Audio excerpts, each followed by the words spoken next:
हमने उसके प्रकारों के बारे में भी जाना। क्रिया अर्थात काम या कार्य, यह हमने सीखा। साथ में ही कर्म के आधार पर क्रिया के दो प्रकार, अकर्मक क्रिया और सकर्मक क्रिया के बारे में पढ़ा। अकर्मक क्रिया और सकर्मक क्रिया को किस तरह से पहचाना जाता है, उसके लिए क्या, किसे और किसको, इन प्रश्नवाचक शब्दों के आधार से हम प्रश्न बनाकर प्रश्न पूछे और उत्तर मिलने पर सकर्मक क्रिया और उत्तर न मिलने पर अकर्मक क्रिया, यह बात हमने अच्छी तरह से सीख ली है। अब हम जानेंगे क्रिया के अन्य भेदों के बारे में। बढ़ते हैं आगे। बच्चों, क्रिया के अन्य भेदों में हम आगे बढ़े उससे पहले मैं आपको यह बता दूं, क्रिया के कर्म के आधार पर जिस तरह से दो प्रकार होते हैं, अकर्मक क्रिया और सकर्मक क्रिया, ठीक उसी तरह से रचना के आधार पर भी क्रिया के कई प्रकार हैं।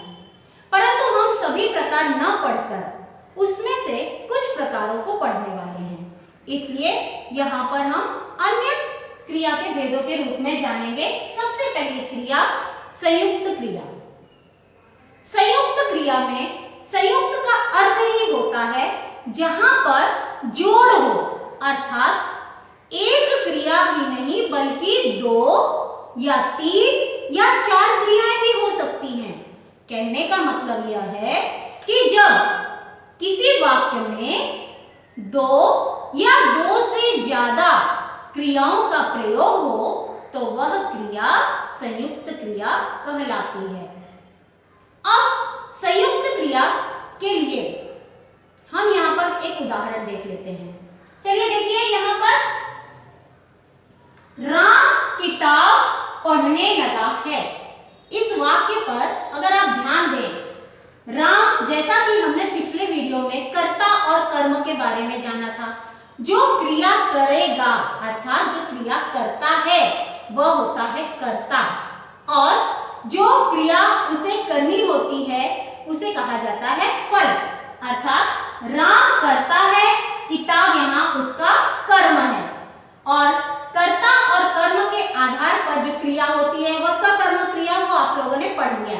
परंतु यहाँ पर एक क्रिया नहीं बल्कि एक से ज्यादा, 2 से ज्यादा क्रियाओं का प्रयोग किया गया है।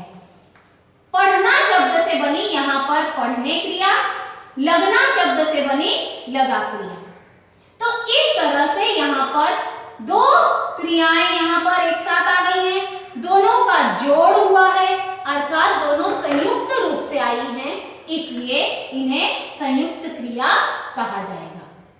तो क्रिया के रूप में यहाँ पर जो संयुक्त क्रिया हम पढ़ रहे हैं, कहने का मतलब यह है कि जब वाक्य में 2 या 2 से अधिक क्रियाओं का प्रयोग हो तो वह संयुक्त क्रिया होती है। उदाहरणार्थ, राम किताब पढ़ने लगा है। अब इस वाक्य में पढ़ने लगा और है, इस तरह से अगर हम कहते हैं तो पढ़ना और लगना क्रिया भी है, साथ में होना क्रिया अर्थात है का भी प्रयोग हुआ है। तो 2 या 2 से ज्यादा क्रिया यहाँ पर आ गई है, इसलिए हम कह सकते हैं यह संयुक्त क्रिया है। इसी तरह से अन्य उदाहरणों को भी देखिए। सुरेश कुछ बोलना चाहता है। इस वाक्य में बोलना क्रिया बोलने से आई है, अर्थात बोलना, चाहता क्रिया चाहना से, होना क्रिया से बनी है क्रिया।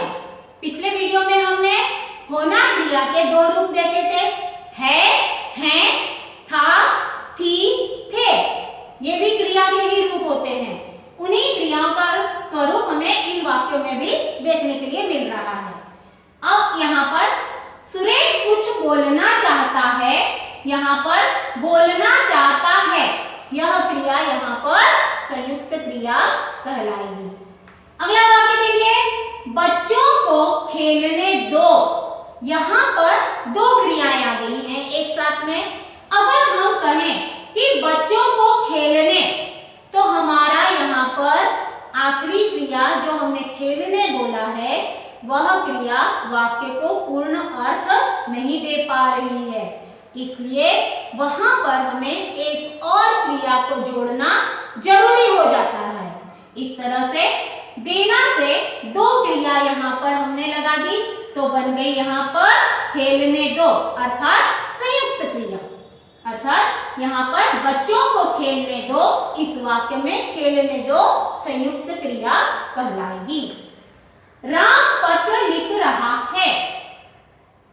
राम के द्वारा पत्र लिखे जाने की जो क्रिया यहाँ पर हो रही है, लिखना क्रिया से वह पूर्ण नहीं होती है, उसके लिए हमें और भी क्रियाओं को जोड़ना वहां पर जरूरी है। अर्थात राम पत्र लिख रहा है, यहाँ पर एक नहीं दो नहीं बल्कि तीन तीन क्रियाओं का साथ है, तीन क्रियाएं एक साथ जुड़ गई हैं, इसलिए यह संयुक्त क्रिया है।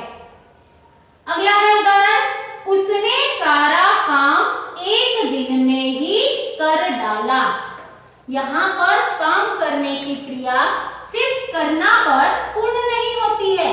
अगर हम कहें उसने सारा काम एक दिन में ही कर, तो यहाँ पर वाक्य का पूर्ण अर्थ नहीं हो रहा है। तो वाक्य को पूर्ण अर्थ देने के लिए हमें डालना क्रिया से डाला को जोड़ना पड़ेगा, अर्थात उसे संयुक्त करना पड़ेगा। इस तरह से कर डाला यहाँ पर संयुक्त क्रिया है। तो बच्चों, संयुक्त क्रिया का तात्पर्य हुआ कि जब दो या दो से अधिक क्रियाएं हो वाक्य में तो वह संयुक्त क्रिया कहलाती है। क्रिया के अन्य भेद के बारे में जानते हैं। अन्य भेद में अगली क्रिया है सहायक क्रिया। सहायक क्रिया को जानने के लिए बच्चों यहाँ पर आपको थोड़ा उदाहरण पर ध्यान देना होगा। देखिए, पिताजी ने अखबार पढ़ा। यहाँ पर अखबार पढ़ा में आप रेखांकित शब्द देख रहे हैं, पढ़ा। पढ़ना क्रिया से शब्द बना है पढ़ा। यहाँ सिर्फ मात्र एक ही क्रिया आपको दिखाई दे रही है और यह पढ़ना से बनी हुई जो पढ़ा क्रिया है वह मुख्य क्रिया अर्थात मूल क्रिया कहलाएगी। तो पिताजी ने अखबार पढ़ा, इस मूल क्रिया को पूर्ण रूप देने के लिए दूसरा उदाहरण देखिए, पिताजी अखबार पढ़ चुके। यहाँ पर अगर हम कहते हैं पिताजी अखबार पढ़, तो वाक्य हमारा यहाँ पूरा नहीं होगा। और यहाँ पर जैसे कि पहले वाक्य में हमने देखा कि यहाँ पढ़ा क्रिया शब्द जो है वह मुख्य क्रिया है और वही मुख्य क्रिया यहाँ पर पढ़ के रूप में प्रयोग की गई है। तो इस मुख्य क्रिया को पूर्ण रूप से अर्थ देने के लिए हमें एक और क्रिया की मदद की जरूरत पड़ती है। और जो अगली क्रिया आप देख रहे हैं चुके, अर्थात चुकना क्रिया से क्रिया का रूप बन गया यहाँ पर चुके। तो मुख्य क्रिया को सहायता करने वाली जो क्रिया होती है वह सहायक क्रिया कहलाती है। तो एक बात याद रखिए कि सहायक क्रिया वह क्रिया होती है जो मुख्य क्रिया को अर्थ देने के लिए उसके साथ में लगाई जाती है। अर्थात पढ़ मुख्य क्रिया है, चुके सहायक क्रिया है। तो इस आधार पर सहायक क्रिया की परिभाषा बन जाती है जो क्रिया वाक्य में मुख्य क्रिया के साथ आकर वाक्य को विशेष अर्थ अर्थात उसे अर्थपूर्ण प्राप्त करा देती है, उसे अर्थपूर्ण बना देती है, वह सहायक क्रिया कहलाती है या उसे सहायक क्रिया कहते हैं। तो बच्चों, आपको सहायक क्रिया समझ में आ ही गई होगी। संयुक्त क्रिया और सहायक क्रिया दोनों में आपको एक अंतर ध्यान में रखना है, ध्यान दीजिएगा। संयुक्त क्रिया में दो या दो से अधिक क्रियाएं होती हैं और सहायक क्रिया में पहली क्रिया मुख्य क्रिया होती है और दूसरी उसे मदद करने वाली अर्थात सहायता करने वाली सहायक क्रिया होती है। इस तरह से आप यहाँ पर देख सकते हो कि सहायक क्रिया और संयुक्त क्रिया क्या है। सहायक क्रिया के बारे में हम थोड़ा और जान लेते हैं। जो सबसे खास बात है वह यह है कि सहायक क्रिया हमेशा वाक्य के बिल्कुल भी आपको यहाँ पर कोई कंफ्यूजन न रहे। सहायक क्रिया हमेशा वाक्य के अंत में अर्थात आखिरी में ही आपको मिलेगी, परंतु संयुक्त क्रिया में क्या होता है, दो क्रियाएं होती हैं वहां पर। अब यहाँ पर उदाहरण के रूप में हम देखें सहायक क्रिया को, रोज सवेरे घूमा करो। अगर हम यहाँ पर घूमा करो दोनों ही क्रियाओं को एक साथ कह दें तो वह बन जाएगी संयुक्त क्रिया, परंतु जैसा कि अभी अभी मैंने आपको बताया कि सहायक क्रिया हमेशा वाक्य के अंत में आखिरी में ही आती है, तो आखिरी में आने वाली क्रिया है करो, करना से बन गई क्रिया करो। दूसरा उदाहरण भी जान लेते हैं, लता गीत गाती रही। यहाँ पर लता के द्वारा गीत गाने की जो क्रिया है वह हो रही है, लेकिन उसके साथ में अंत में आप वाक्य देख रहे हो रहना से बन गया है रही, अर्थात लता के द्वारा जो गीत गाने की क्रिया है वह अंत में रही जो है वह गाने की जो गीत गा रही है उसके गाना अर्थात गाती, इस मुख्य क्रिया को वह मदद कर रही है रहना क्रिया। तो इस तरह से सहायक क्रिया के रूप में रही है। तीसरा उदाहरण देखिए, यात्री सड़क पर चल पड़े। अब इस वाक्य में चलना से बना चल, यह है मुख्य क्रिया, और पढ़ना से बन गया पढ़े, यह है उसकी सहायक क्रिया। इस तरह से सहायक क्रिया के बारे में बच्चों आपने क्या सीखा कि पहली बात तो यह कि इसमें एक मुख्य क्रिया होती है और दूसरी उसे मदद करने वाली सहायक क्रिया होती है, तो इसलिए उसे सहायक क्रिया कहते हैं। दूसरी बात आपने क्या सीखी कि सहायक क्रिया हमेशा वाक्य के अंत में ही होती है, इसलिए आपको बिल्कुल भी यहाँ पर कोई भी दिक्कत नहीं होनी चाहिए। अब जब आपसे परीक्षा में सहायक क्रिया को पहचानने के लिए पूछा जाए तो आप सहायक क्रिया के उत्तर को किस तरह से लिखेंगे, देखिए यहाँ पर उदाहरण दिया गया है, ध्यान से देखिएगा। सहायक क्रिया को अगर आपको पहचानना हो तो सर्वप्रथम आप वाक्य को लिखेंगे। उदाहरण के रूप में, बच्चे रेत का घर बनाने लगे। आपको सीधा साधा पहले तो वाक्य लिख लेना है, उसके बाद में सहायक क्रिया हमेशा अंत में आती है, यह बात आपने ध्यान में रखी हुई है, इसलिए आप सीधे सीधे आखिरी क्रिया को रेखांकित कर दीजिए। और उसके बाद में लिखते समय लगे क्रिया जिसे हमने रेखांकित किया है हमने वह लिख दिया, और यह क्रिया कौन सी है, सहायक क्रिया है। सहायक क्रिया लगे का जो मुख्य रूप है वो क्या है, लगना, तो इस तरह से लगे बना है, लगना से लगे, तो यह हो गई हमारी सहायक क्रिया। उम्मीद करती हूँ कि आपको यहाँ पर अच्छी तरह से सहायक क्रिया समझ में आ चुकी होगी। तो बच्चों अब आगे हम बढ़ते हैं क्रिया के अन्य भेद में। अगली हमारी क्रिया है प्रेरणार्थक क्रिया। छात्रों, ये जो प्रेरणार्थक क्रिया है इसके शब्द में ही, इसके रूप में ही इसका अर्थ छिपा हुआ है। प्रेरणा का मतलब होता है कुछ दूसरों को सीखने के लिए मिलना। प्रेरणार्थक क्रिया में होता यह है कि जो कर्ता होता है अर्थात जो काम करने वाला व्यक्ति होता है वो खुद कार्य नहीं करता है, बल्कि वह किसी और के द्वारा, दूसरे के द्वारा कार्य को करवाता है या किसी और को कार्य करने के लिए प्रेरित करता है, तब वह क्रिया कहलाती है प्रेरणार्थक क्रिया। देखिए बच्चों, इसे जरा उदाहरण के साथ में भी देखेंगे हम। पहले उसकी परिभाषा को आप अच्छी तरह से जान लीजिए। देखिए, क्रिया का वह रूप जिससे कर्ता स्वयं कार्य न कर, कर्ता अर्थात कार्य करने वाला जो काम कर रहा है वह खुद कार्य नहीं करता है, क्या करता है, किसी दूसरे को कार्य करने के लिए प्रेरित करता है, किसी दूसरे को कहता है कि तुम यह काम पूरा करो, तो उसे कहा जाता है प्रेरणार्थक क्रिया। उदाहरण जान लेते हैं बच्चों। पहला उदाहरण देखिए, पिताजी ने बेटे से अखबार मंगवाया।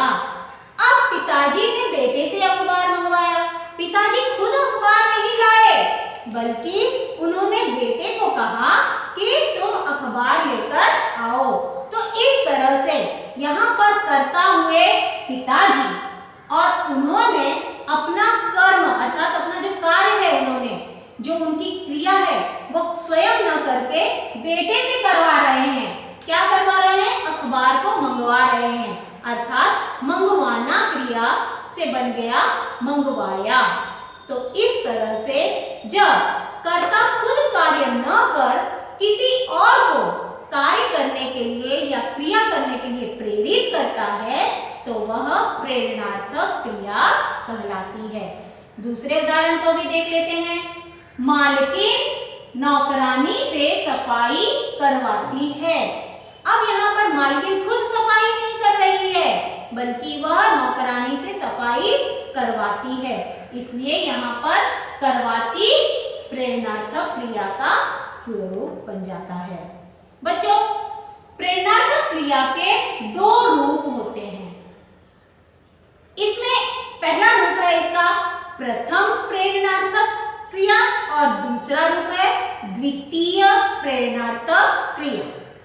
इस तरह से प्रेरणार्थक क्रिया के दो रूप होते हैं। इसके पहले रूप के बारे में आपको अच्छी तरह से विस्तार सहित बताने के लिए बता दूं मैं इस स्लाइड पर, देखिए ध्यान दीजिए जरा। ये जो प्रथम प्रेरणार्थक क्रिया होती है उसमें आना और लाना ये दो प्रत्यय होते हैं। आप लोगों ने विशेषण और भाववाचक संज्ञा में प्रत्यय की जानकारी हासिल की है। तो जो प्रत्यय शब्द है वो लगाने पर प्रथम प्रेरणार्थक क्रिया और द्वितीय प्रेरणार्थक क्रिया बनती है, लेकिन हम पढ़ रहे हैं यहाँ पर प्रथम प्रेरणार्थक क्रिया। तो प्रथम प्रेरणार्थक क्रिया में आना और लाना इन प्रत्ययों का प्रयोग करके क्रिया का रूप हम किस तरह से बदलते हैं, आइए देखें। मूल धातु के साथ आना या लाना प्रत्यय को जोड़ करके प्रथम प्रेरणार्थक क्रिया तैयार की जाती है, उसका स्वरूप हम बना सकते हैं। कैसे? उदाहरण देखिए। पहला चल, यह है मूल धातु। मूल धातु में हमने आना प्रत्यय लगा लिया।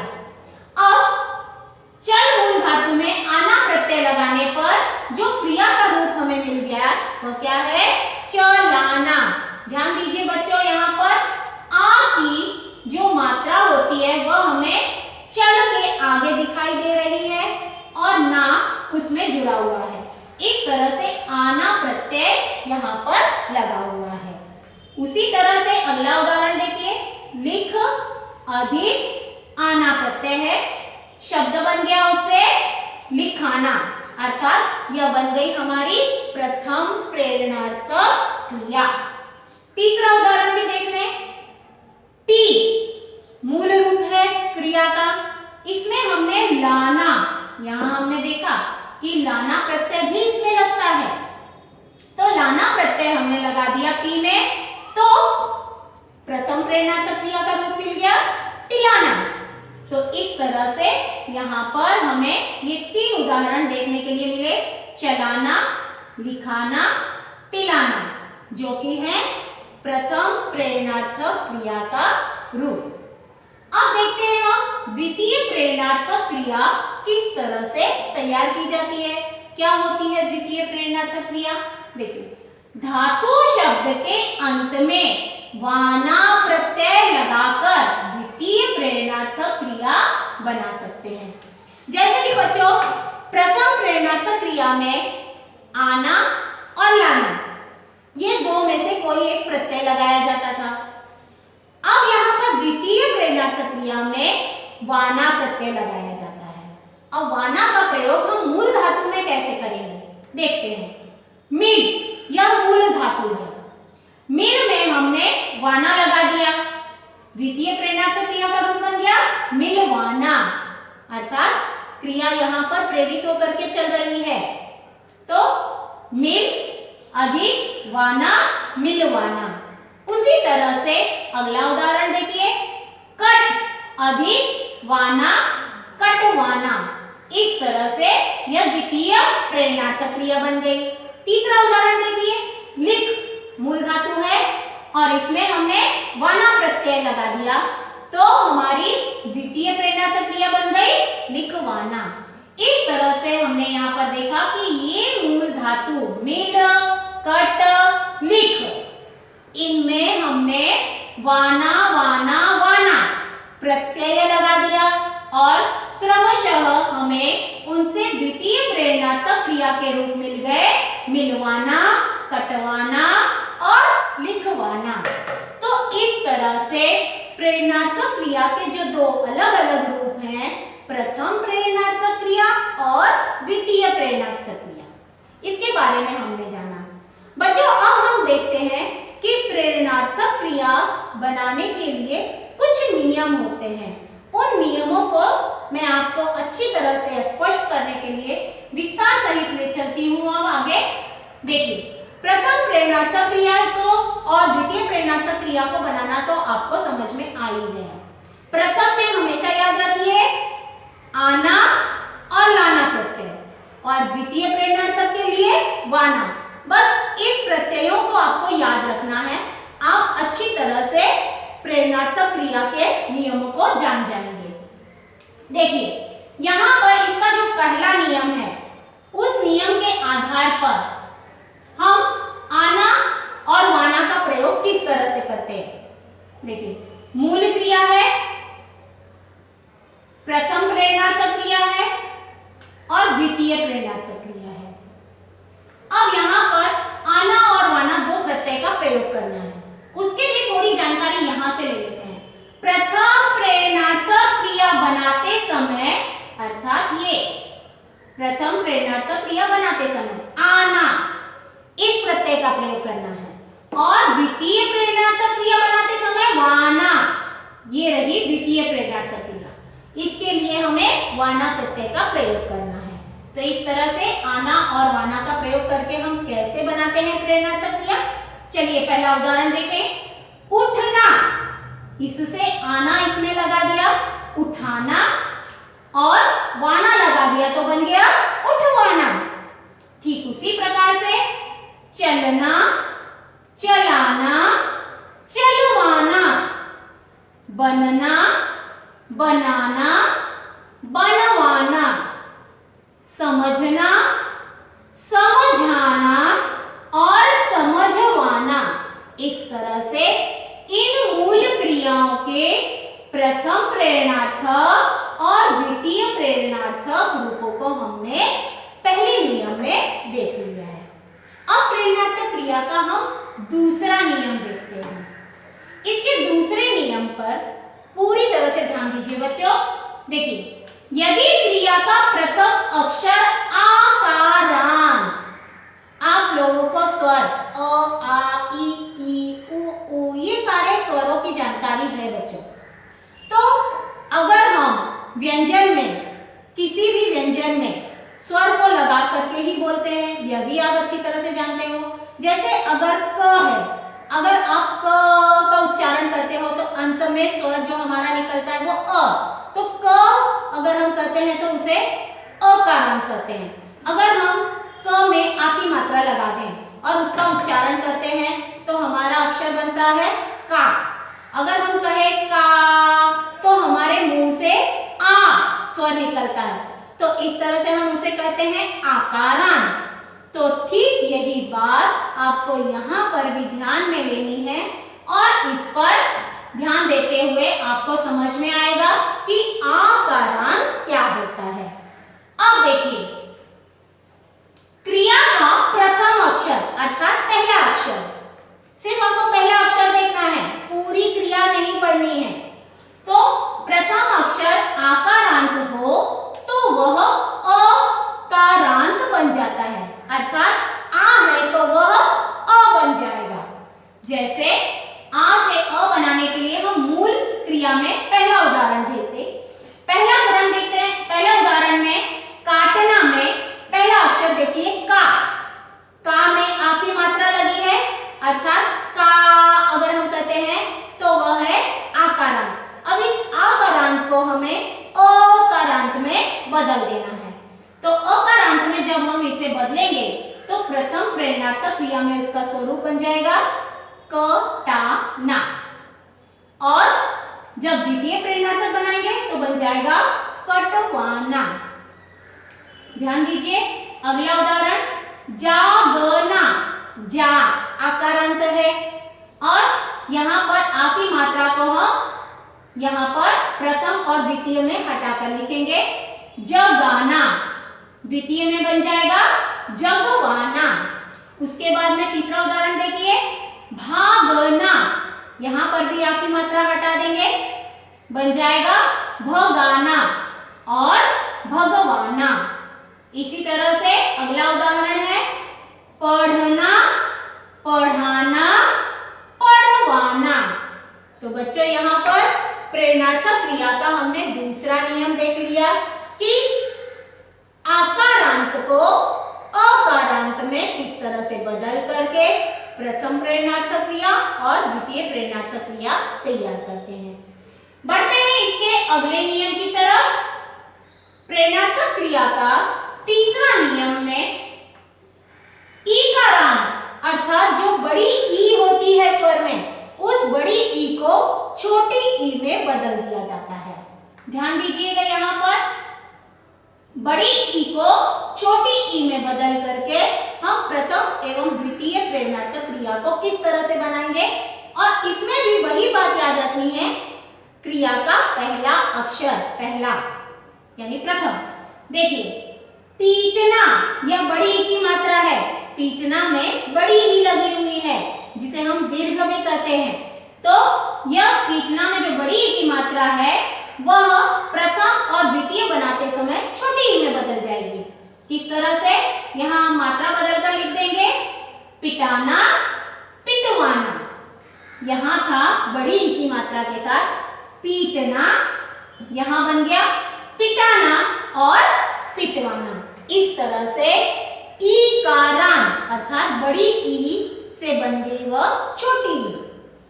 ठीक वही बात अगले उदाहरण में, भीगना, उससे बन गया भिगाना, भिगवाना। अगला उदाहरण है लिखना, लिखाना, लिखवाना।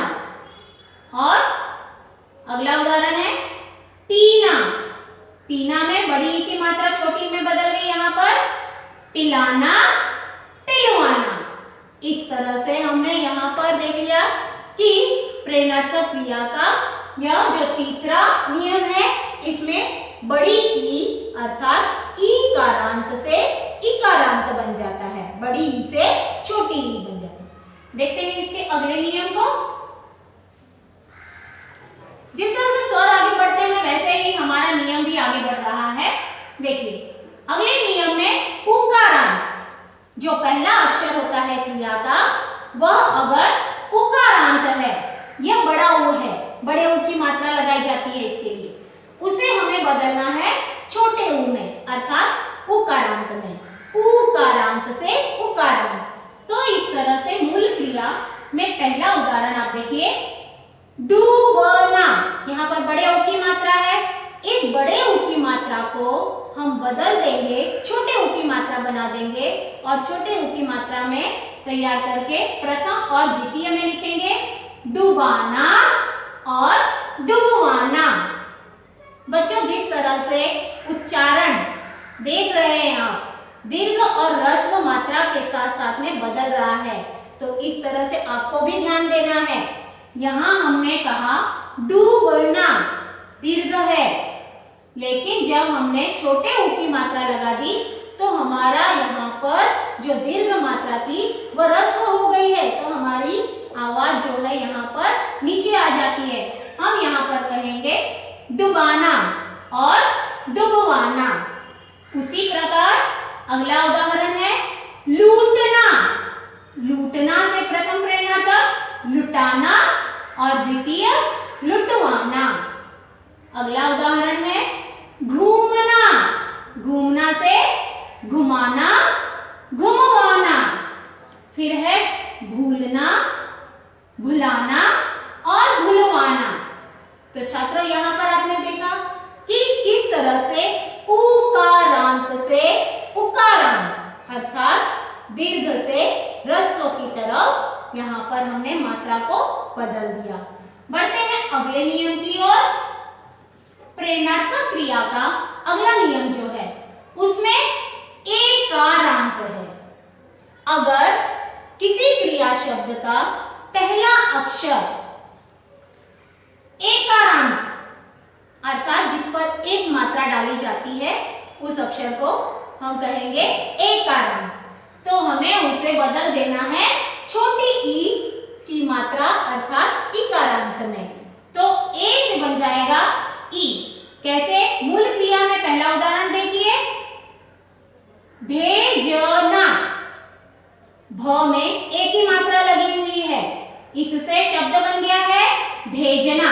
और भेजना में जैसा कि ए है, ए की मात्रा है, तो हमें उसे बदल देना है छोटी ई में अर्थात इकारांत में परिवर्तित करना है। तो यहाँ हमने छोटी ई की मात्रा लगा दी है भ के साथ में, तो हमें यहाँ पर क्रिया का रूप क्या मिल रहा है? भिजाना। और द्वितीय रूप उसका बन गया है भिजवाना अर्थात ए की मात्रा को हटाकर छोटी ई की मात्रा लगाकर हमने यहाँ पर प्रथम और द्वितीय प्रेरणार्थक क्रिया तैयार करनी है। देखिए, लेटना, लिटाना, लिटवाना, देखना, दिखाना, दिखवाना, देना, दिलाना और दिलवाना। इस तरह से प्रेरणार्थक क्रिया का यह पांचवा नियम था। इसका आखिरी नियम देखते हैं बच्चों। आखिरी नियम में ओकारांत है। आपके स्वरों में ओ भी होता है, तो ये जो ओकारांत है, जब यह किसी क्रिया के पहले अक्षर के साथ में है अर्थात पहले अक्षर का उच्चारण में अगर ओ आता है तो वह ओकारांत हो गया। तो इस ओकारांत को हमें छोटे ऊ अर्थात उकारांत में उसे बदलना होगा। तो कैसे बदलेंगे हम उसे? मूल क्रिया में हम पहला उदाहरण ध्यान से देखिए। यहाँ पर बोलना, आप सभी इस शब्द से अच्छी तरह से परिचित हो बच्चों। बोलना ही तो आता है आपको भी और हमें भी, है ना? तो देखिए, चलिए, बोलना के ब में देखिए ओ की मात्रा लगी है ना? और इस बोलना में ओ की मात्रा को हम प्रथम प्रेरणार्थक में बदलते समय छोटे ऊ में बदल देंगे, तो बन जाएगा हमारा शब्द बुलाना और द्वितीय में बुलवाना। इस प्रकार से ओ की मात्रा छोटे परिवर्तित करके हम प्रथम एवं द्वितीय प्रेरणार्थक क्रिया बनाते हैं। चलिए और उदाहरण जान लेते हैं इसके। जोड़ना, जुड़ाना, जुड़वाना, खोदना, खुदाना, खुदवाना, रोना, रुलाना, रुलवाना। बच्चों ध्यान दीजिए, यहाँ पर जो रू में आप ऊ देख रहे हैं, छोटे ऊ को, दो तरह के रू होते हैं, एक बड़ा रू होता है और एक छोटा रू होता है। तो विशेष करके इस रू पर ध्यान दीजिएगा, आपको ध्यान देना ही है।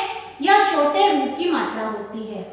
तो छोटा रू अर्थात छोटे ऊ की जो मात्रा आप लगाते हो, ऊपर देख रहे हैं आप उदाहरण के रूप में, बुलाना, जुड़ाना, खुदाना, इसमें लगी हुई है छोटे ऊ की मात्रा। परंतु हम र में जब छोटे ऊ की मात्रा लगाते हैं तो वह इस तरह की होती है।